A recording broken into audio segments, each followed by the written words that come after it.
Hello friends, welcome to Telugu law students. Distance education వాళ్ళని కాలేజెస్లో join చేసుకుంటున్నారా లేదా అనేది ఈ వీడియోలో మాట్లాడుకుందాం. అందుకంటే ముందు ఏపీ టీఎస్ లాసెట్ చూసినట్లయితే ఈ రోజుతో మనకు కాలేజెస్లో రిపోర్ట్ చేయడం అనేది లాస్ట్ అండి. ఈ రోజు ఎవరైతే జాయిన్ అవ్వలేదో వాళ్ళు ఇంకా సెకండ్ పేజ్లోనే మళ్ళీ వెబ్ ఆప్షన్స్ పెట్టుకొని మళ్ళీ జాయిన్ అవ్వాల్సి ఉంటుంది. ఎవరైతే ఫస్ట్ పేజ్ మిస్ అయ్యి ఉన్నారో వారు సెకండ్ పేజ్లోనే మళ్ళీ పార్టిసిపేట్ చేయాల్సి ఉంటుంది. కాబట్టి సెకండ్ పేజ్ ఎప్పుడు వస్తుందంటే ఒక 5 డేస్లో, అంటే ఇది అయిపోయింది కాబట్టి ఒక 5 డేస్లో నోటిఫికేషన్ రిలీజ్ అయ్యే అవకాశం ఉందండి. అప్పుడు మళ్ళీ వీడియో అయితే చేయడం జరుగుతుంది. అంతవరకు వెయిట్ చేయండి.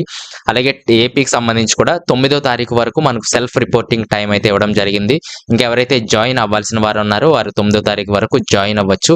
మేము సెకండ్ పేజ్కి వెళ్ళాలనుకుంటే ఆ 9 తర్వాత ఒక 5 డేస్ ఆగిన తర్వాత మనకు నోటిఫికేషన్ రిలీజ్ అవుతుంది.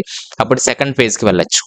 అయితే సెకండ్ పేజ్లో ఎవరు పార్టిసిపేట్ చేయాలి అనే దాని గురించి వీడియో ఆల్రెడీ చేయడం జరిగింది. అక్కడ 9 పాయింట్లు చెప్పడం జరిగిందండి. ఆ వీడియో ఎవరైతే చూడలేదో డిస్క్రిప్షన్లో లింక్ ఇస్తాను, తప్పకుండా వాచ్ చేయండి. మీకు అర్థమవుతుందండి.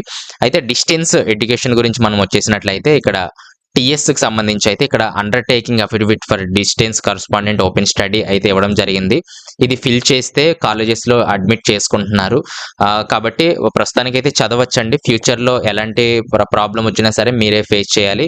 మేము జస్ట్ మిమ్మల్ని చదవనిస్తున్నాం అంతే అని చెప్పి కాలేజ్ వాళ్ళు అయితే ఒక అఫిడవిట్ అయితే తీసుకొని అడ్మిట్ చేసుకుంటున్నారు. కానీ ఆంధ్రప్రదేశ్కి వచ్చినట్లయితే డైరెక్ట్గా రిజెక్ట్ చేస్తున్నారు చాలామంది.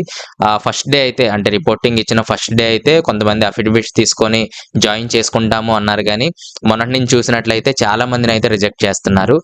ఏపీఓఎస్ఎస్ చేసినా సరే, డిస్టెన్స్ ఎడ్యుకేషన్ డిగ్రీ చేసినా సరే వాళ్ళనైతే రిజెక్ట్ చేయడం అయితే జరుగుతుంది. దీనికి సొల్యూషన్ ఏమైనా ఉందా అంటే సొల్యూషన్ ఏమీ లేదండి. వాళ్ళే రిజెక్ట్ చేస్తున్నారు. అది BC bar council of India rules అని అయితే వాళ్ళు చెప్పడం జరుగుతుంది. అయితే ఎవరైతే 10th రెగ్యులర్, ఇంటర్ రెగ్యులర్ చేశారో వాళ్ళు డిస్టెన్స్ డిగ్రీ చేసినట్లయితే డిస్టెన్స్ డిగ్రీ పక్కకు పెట్టి 5 ఇయర్స్ మీద జాయిన్ అవ్వడానికి అయితే ట్రై చేయండి. ఈ సంవత్సరము అంటే మేనేజ్మెంట్లో ఉన్నాయేమో కనుక్కోండి 5 ఇయర్స్ ఎల్ఎల్బిలో. ఒకవేళ లేకపోతే నెక్స్ట్ ఇయర్ లాస్ట్ సెట్లో మళ్ళీ 5 ఇయర్స్ ఎల్ఎల్బి అయితే అప్లై చేయండి. 10th ప్లస్ ఇంటర్ రెగ్యులర్ ఉండే వాళ్ళు మాత్రమే. డిస్టెన్స్ డిగ్రీస్ని అయితే తీసుకోవట్లేదు, పక్కకు పెట్టేశారు. అలాగే చాలామంది 10th ఓపెన్గా చేసామంటున్నారు. వాళ్ళకైతే ఛాన్స్ లేదండి. ఇంకా ఎల్ఎల్బి మీద ఆశలు వదులుకోవాల్సిందే. కొంచెం బాధాకరమైందే కానీ మనం యాక్సెప్ట్ చేయాలి. అలాగే 10th రెగ్యులర్గా చేసి ఇంటర్ ఏపీఓఎస్ఎస్ చేసినట్లయితే వాళ్ళని కూడా తీసుకోవట్లేదు. వాళ్ళు నాట్ ఎలిజిబుల్. కాబట్టి ఇది కూడా యాక్సెప్ట్ చేయాలి. సో ఒకవేళ ఎల్ఎల్బినే చదవాలనుకుంటే మాత్రం రెగ్యులర్ స్టడీ కంపల్సరీగా అడుగుతున్నారండి. సో ఇది కూడా మనకు మంచి విషయమే. ఎందుకంటే చదివిన తర్వాత 3 సంవత్సరాలు 5 సంవత్సరాలు చదివిన తర్వాత మిమ్మల్ని ఎన్రోల్ చేయలేము అనుకుంటే అది ఇంకా పెద్ద బాధ.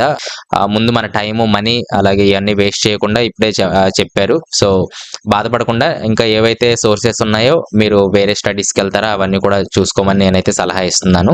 సో ప్రస్తుతానికైతే ఇవే అండ్ అప్డేట్స్. ఏమైనా కామెంట్స్ ఉంటే తెలియచేయండి. రిప్లై ఇవ్వడానికి అయితే ట్రై చేస్తాను. నెక్స్ట్ వీడియోలో మరిన్ని అప్డేట్స్తో మళ్ళీ కలుస్తాను. Thanks for watching.